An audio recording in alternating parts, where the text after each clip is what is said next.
ഉസ്താദുമാരെ, കലുഷ നിലങ്ങളിൽ പോരിനിറങ്ങിയ ധർമ്മസഖാക്കളെ, മറ്റു സ്നേഹം നിറഞ്ഞ മുഹിബ്ബീങ്ങളെ, സലാം അടക്കിക്കോളിൻ. അസ്സലാമു അലൈക്കും.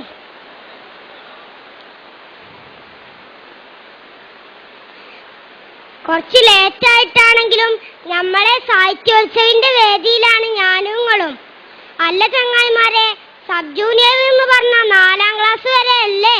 എന്നാ അതിന്റെ ലാസ്റ്റ് ചാൻസ് ആണ്. ചിന്തിച്ചിട്ടൊരു മന്ദപ്പ്. ഒരീസം സ്കൂളിൽ കളിച്ചാൻ വിട്ടപ്പം ഞാനും എന്റെ ചങ്ങായിമാരും റബ്ബറും തോട്ടത്തിൽ കൂടെ ഇങ്ങനെ നടക്കുകയും അപ്പണ്ട് അവിടെ ഇവിടെ ആയിട്ട് ആൺകുട്ടികളും പെൺകുട്ടികളും യാതൊരു എളുപ്പമില്ല ഇങ്ങനെ നടക്കണേ. എന്തൊരു കഥ! നമ്മളെ ജാതിക്കാരനെ ഹറാമല്ലേ കൂട്ടരെ? ഇത് കണ്ടപ്പോഴാ ഈ കഥ ഓർമ്മ വന്നത്. ഫളിലുന്റെ ചരിത്രം ഭയങ്കര ഗ്ലാമറേനി മൂപ്പര്. ഇന്നത്തെ സിനിമാ നടന്മാരെ ആനച്ചന്തമല്ല. പിന്നെ മുത്തുനബി ചൊർക്കിൽ സർട്ടിഫിക്കറ്റ് കൊടുത്ത ആളാണ്, ചില്ലറക്കാരനല്ല. അതുകൊണ്ട് തന്നെ സ്വഹാബി കുടുങ്ങി. എവിടേക്കിറങ്ങിയാലും മൂപ്പരെ ഒളിഞ്ഞു നോക്കാൻ നല്ല ചൊർക്കുള്ള പെൺകുട്ടികള്. മൂപ്പർക്കാണെങ്കിൽ ദുന്യാവില് യാതൊരു കമ്പമല്ല. മദീനത്ത് വലിയൊരു സമ്പന്നന്റെ മോളുണ്ടേനി, ജാരിയാന്നാ തോന്നുന്ന പേര്. പെരും ചൊർക്കേനി. ലോഡ് കണക്കിന് മഹറേറ്റ് കൊറേ സുന്ദരന്മാർ ഓളെ കെട്ടാൻ വന്നിക്കണേ. ഓൾക്കാർക്കും മോളെ കിട്ടിയിട്ടില്ല.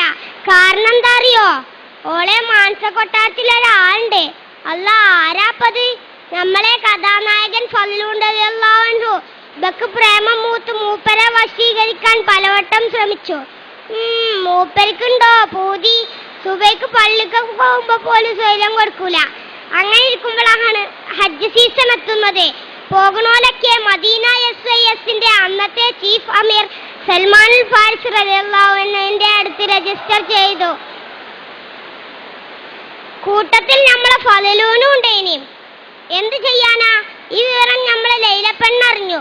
ഉടനെ പമ്പർന്നോളും ഒപ്പിച്ചൊരു സീറ്റ്. കുറച്ച് ദിവസങ്ങൾക്ക് ശേഷം യാത്ര ആരംഭിച്ചു. രാത്രിയായപ്പം കുറേ ദൂരത്ത് അമീറിന്റെ നേതൃത്വത്തിൽ സംഘം തമ്പടിച്ചു. അപ്പോഴല്ലേ ശല്യം.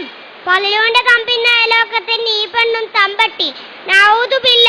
രാത്രി എല്ലാരും ഉറങ്ങിയപ്പോഴല്ലേ പുകില് ഈ പെണ്ണ് ഫളിലുവിന്റെ തമ്പിനകത്ത് കയറി പറ്റിയേക്കണ്. എന്നിട്ട് മഹാനെ വിളിച്ചുണർത്തി.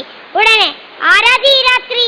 ഇത് ഞാനാണ്, നിങ്ങളെ സ്വന്തം ജാലിയ. നിങ്ങളോട് പെരുത്ത് പ്രേമാണ്.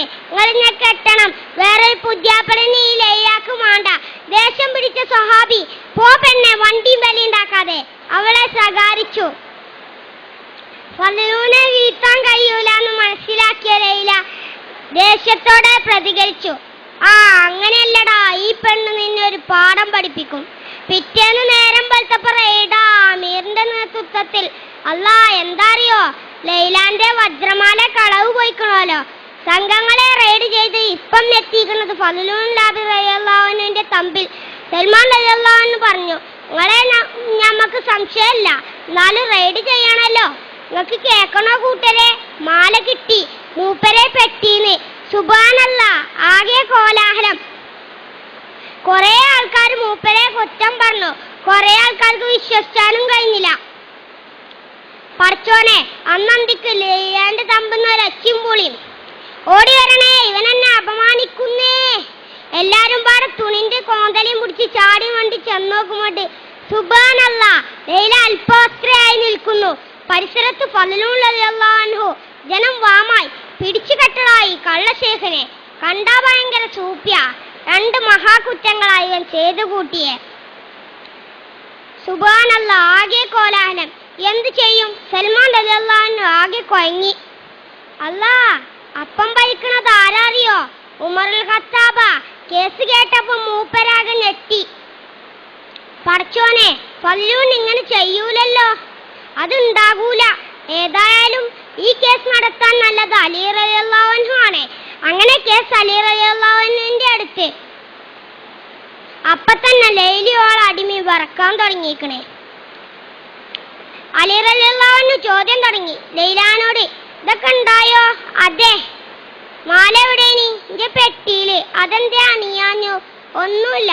പിറ്റേന്ന് ബലാത്കാരത്തിന് ശ്രമിച്ചയാൾക്കും മാല എടുക്കാൻ വന്നപ്പോ അതിന് കഴിയൂലേനോ? എന്താ അറിയില്ല.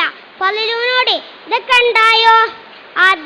അതെ, ഞാനൊരു ഒരു തെറ്റും ചെയ്തിട്ടില്ല. പിന്നെ എങ്ങനെ നിങ്ങൾ ലൈലയുടെ തമ്പിൽ? അല്ലാഹു ആലം. എന്ത് ചെയ്യും റബ്ബ് എങ്ങനെയായാലും.